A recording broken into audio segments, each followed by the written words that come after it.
飯でもみんな踊りを踊っているよ。お鍋の中からインチキおじさん登場。いつだって忘れないエジソンは偉い人。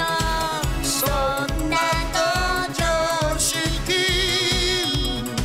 タッタタラリラピーシャラピーシャラパッパパラパピーシャラピーシャラパッパパラパピーシャラピーシャラおへそがちらりタッタタラリラピーシャラピーシャラパッパパラパピーシャラピーシャラ踊るポポリピーシャラピーお腹が減ったよ。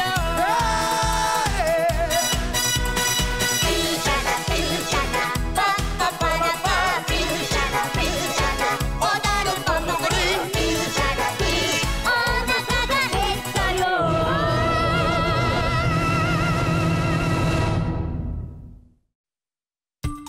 睡觉之前。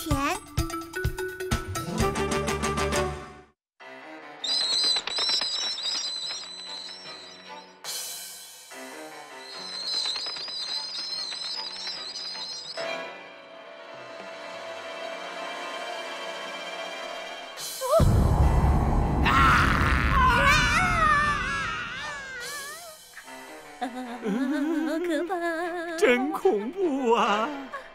那么害怕的话，不看不就好了嘛？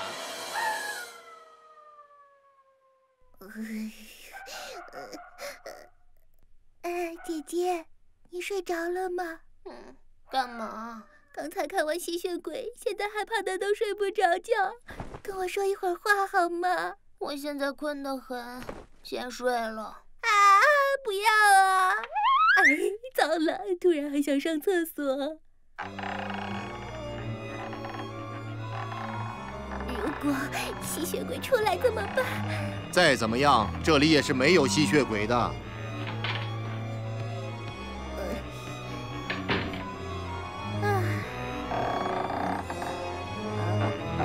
丸子，爷爷，是这样啊，原来爷爷也一直睡不着啊。哎，一想到吸血鬼就害怕，睡不着啊。我也是。那这样吧，我们说点什么令人愉快的话题吧。令人愉快的话题吗？那就说一个特别滑稽的小笑话吧。邻居家的房子外边建了一堵围墙，好帅气。一点也不好笑。不好笑啊。那样的话，给你读这个吧。桃太郎。很久很久以前，有个地方住着一个老爷爷和一个老奶奶。那个老爷爷去山上砍柴，而那个老奶奶呢，就去河边洗衣服。哎呀！记得小时候，妈妈经常会给我读这本书的。是吗？那我继续读下去啊。那个老奶奶正在河边洗衣服的时候，突然飘过来一个很大很大的。第二天，就那样，我后来一下子就睡着了。我小时候，爸爸妈妈也会经常给我读图画书，虽然很愉快，但我总是马上就睡着了。是啊。我小时候，妈妈也经常给我读《3只小猪》本。我们家的房子是用结实的砖头砌成，很坚固不？总而言之，从小妈妈就给我读故事，到现在每天还读各种伟人的传记呢。传记吗？很符合你的风格。而我呢，只要我妈妈在日本的时候，就会给我读世界各国的书哦。真好啊！我已经好久没有听到妈妈给我讲故事了。我回来了。读个故事给我听吧，可以吗，妈妈？啊，读故事？我听说啊，同学们到现在都是妈妈给读故事的。哦。丸子啊，如果可以的话，爷爷晚上就给你读故事听吧。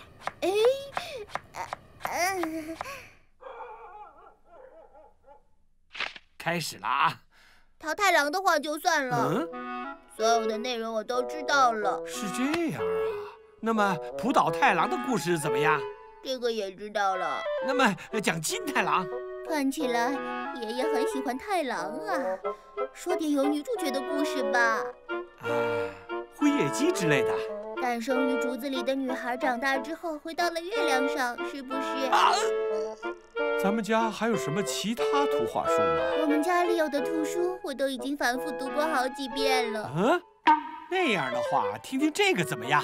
桃子里边生出来的小桃子。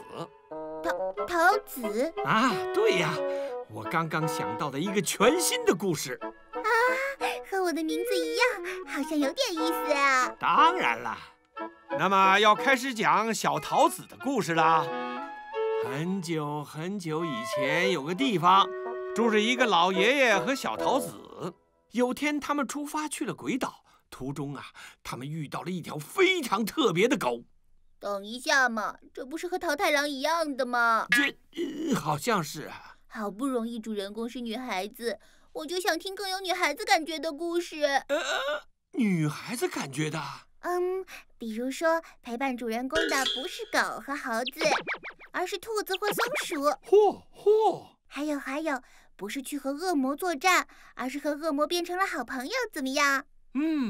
这就是有女孩子感觉的故事了。有点梦幻的，对吧？啊，非常梦幻的感觉呀。那这么说起来，另一个动物伙伴是什么好呢？野猪怎么样？这个就没有梦幻的感觉了。那么梨怎么样？它可以变成各种东西，靠得住。还是算了。我更想听关于小桃子的别的更浪漫的梦幻的故事。这样啊。我想到了，小桃子和王子殿下结了婚，最后成了桃子王妃，怎么样啊？桃子王妃啊，这个不错呀。座驾也是用桃子做成的马车吧？这是梦幻的感觉吧？是呀。那后来呢？这样的话，与其说是读图画书，不如说是自己想出来的故事。也是啊。好吧。明天我到书店去看看，有没有什么更有意思的图画书。真的吗？全包在我身上了。第二天，梦幻的，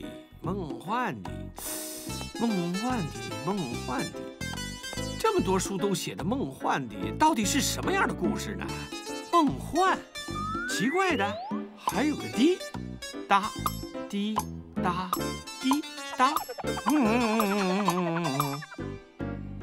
这本就是我去书店逛的时候老板推荐的。哇，好像是很有意思的书。肯定是。那么有意思的故事就要开始了。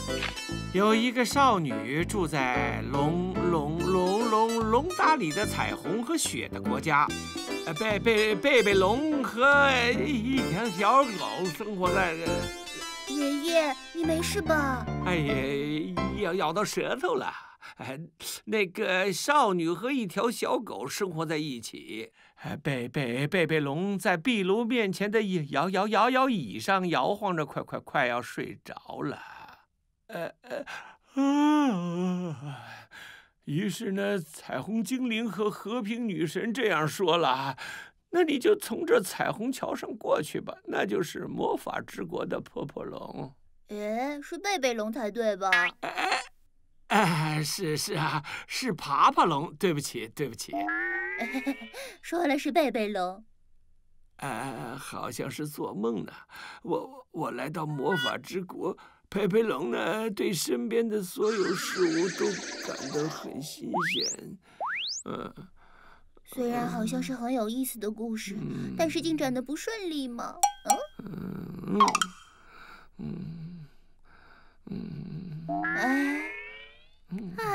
看来还是不行啊。哎呀，你不是在爷爷房间里睡觉吗？爷爷已经睡着了。是这样啊。晚安了。小丸子，等一下。怎么？要不那本书妈妈给你读吧。在魔法之国已经学了很长时间魔法的贝龙，念着朱拉姆的咒语飞向了天空。和平女神说，要是能一直住在这里就好了。但是这次呢，贝贝龙却有些犹豫了。虽然说在这里生活让贝贝龙很快乐，那之后呢？真的好怀念呢。小丸子上幼儿园的时候，我每天都会在你睡觉前给你读故事的。是啊，是啊。但是不等我读到故事的结局，你就睡着了。所以啊，不管过了多久，辉夜姬还是没有回到月亮上。那还真是有点对不起人家辉夜姬呀。真的哦。那继续讲下去吧。好的。是留在魔法之国呢，还是回到自己原来的世界去？为此而烦恼的贝贝龙决定去一座险峻的山上见魔法之国的国王。这一天，他终于启程了。贝贝龙才刚一打开大门，太阳仿佛正在祝福他旅途愉快呢。还是算了。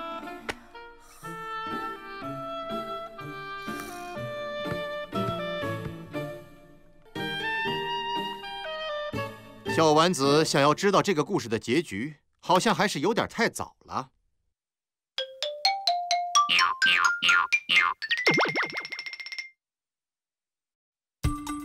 吸尘器坏了。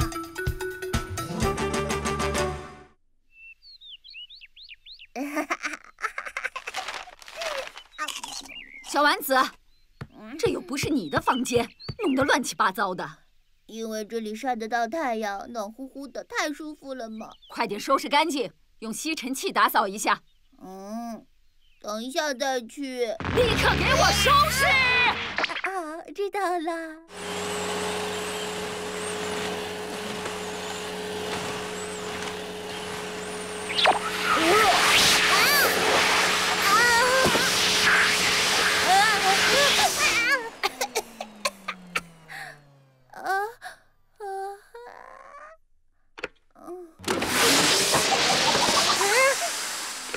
怎么了？动啊动啊！怎么办呢？小丸子，你在认真打扫吗？认真打扫的。好。好吧，姑且先用这个吧。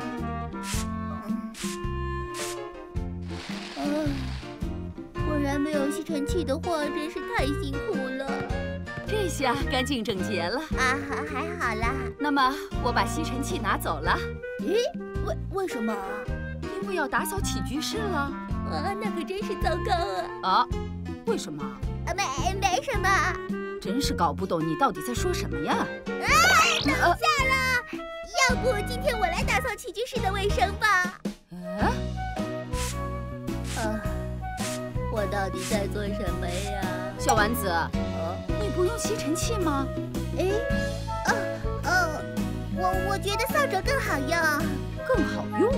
是因为扫帚不仅节约了家里的电费，而且连死角都能打扫得很干净呢。是，那么我把吸尘器拿走了。那是不行的。为什么？无论如何都是不行的。快给我看一下。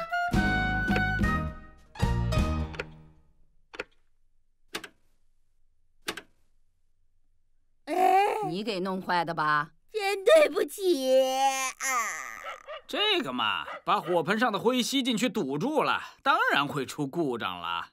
电器老板说，因为要更换吸尘器的零部件，让我们3天之后再过去拿。所以说这几天只能用扫帚打扫卫生了。小丸子，你也来帮忙打扫？怎么这样？理所当然的吧？不是你给弄坏的吗？就因为这样，在吸尘器修理好之前，我就得帮忙一起打扫卫生了。没有吸尘器的话，打扫很辛苦吧？就是说呀，我体会到吸尘器的宝贵之处了。可是呢，这么宽敞的教室都是用扫帚在打扫的呢。想想也真是这样呢。要是教室也用吸尘器打扫的话，可轻松多了。而且要是拿在甜甜同学手里，一转眼他就会打扫好的吧？也许是吧。啊，看他多快呀！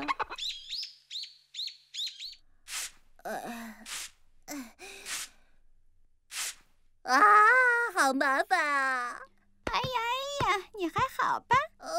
就是有点腰酸。要不要奶奶告诉你一个实用的办法？先找张报纸把它打湿了，然后这样。这样不是又多了好多垃圾？这是因为啊，打湿了的报纸会一下子把地上的灰尘全给吸附在身上。跟大扫除比起来，看来我更适合去做丢垃圾的工作。你在干什么，小丸子？当然是在打扫卫生了。哈，哪里像啦？真是什么都不懂啊，姐姐。这种办法真是太轻松了。生活小妙招啊！好了，妈妈，麻烦给我拿杯果汁过来吧。你们自己的房间还没打扫吧？等一下再做嘛。绝对不行！不，打扫很勤奋的，这样我也来帮帮忙吧。爷爷，不用了，是弄坏吸尘器的小丸子的错误。自作自受。不是啊，那吸尘器也不好，怎么这么容易坏呀？爷爷，吸尘器的话，一般也没那么容易损坏的吧？就是啊，这是第一次去修理吸尘器。我现在有种变成了灰姑娘的感觉呀！灰姑娘的感觉？太可怜了，丸子！爷爷丸子！爷爷！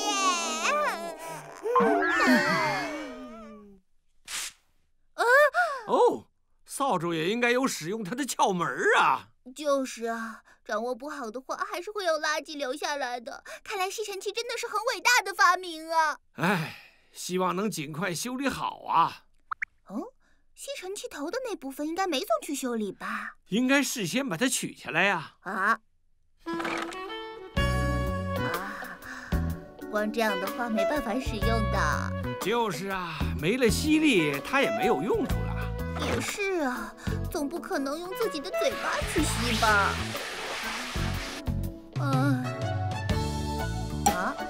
爷爷，这里沾上垃圾了。真的呢？真是个好办法。对了，爷爷，你还有穿破的袜子吗？轻松轻松。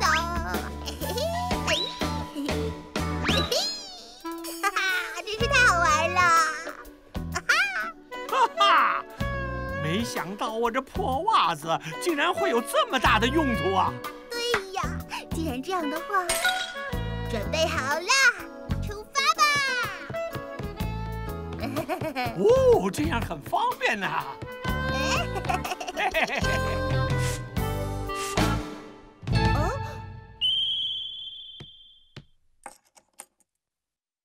这是谁掉在这里的？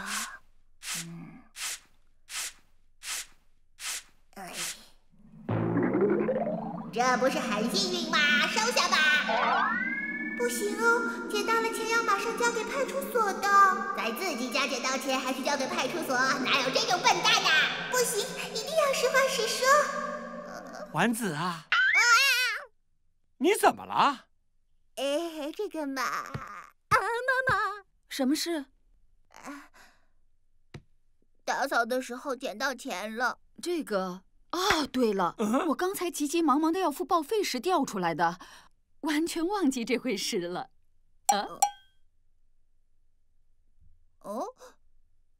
看在你辛苦打扫的份上，奖励给你了。真的吗？太好了，这是对你努力的奖赏啊！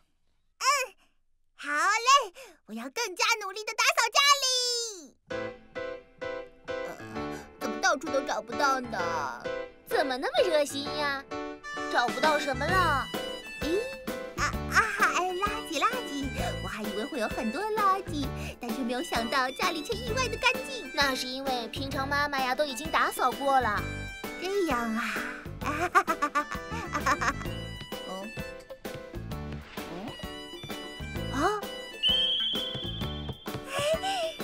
，100日元，太棒了！哎呦，怎么了，丸子啊？这个又会是谁落下的呢？啊？是谁落下的呢？哦，这么说来呀，我刚才在这儿不小心把钱包里的东西全都倒出来了，可能忘了放回去了吧？哎，给你了，这100日元是奖励丸子的。真的吗？太感谢了。没什么，没什么。哎，努力打扫卫生吧。我做这点小事是不会受到惩罚的。那么好，接下来呢，我来给爷爷打扫一下房间吧。哎呀，已经没有零钱了。到处都没有呢。哎，怎么办呢？有藏，再掉一次钱吗？啊，1000日元是不是有点儿？还是没有呢。啊！哎，怎么办呢？有藏。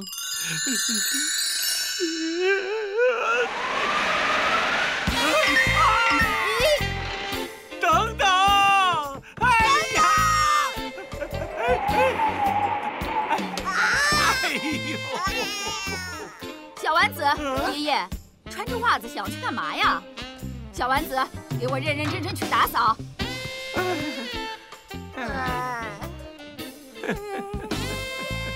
就这样，小丸子再次深切地体会到了吸尘器所带来的价值。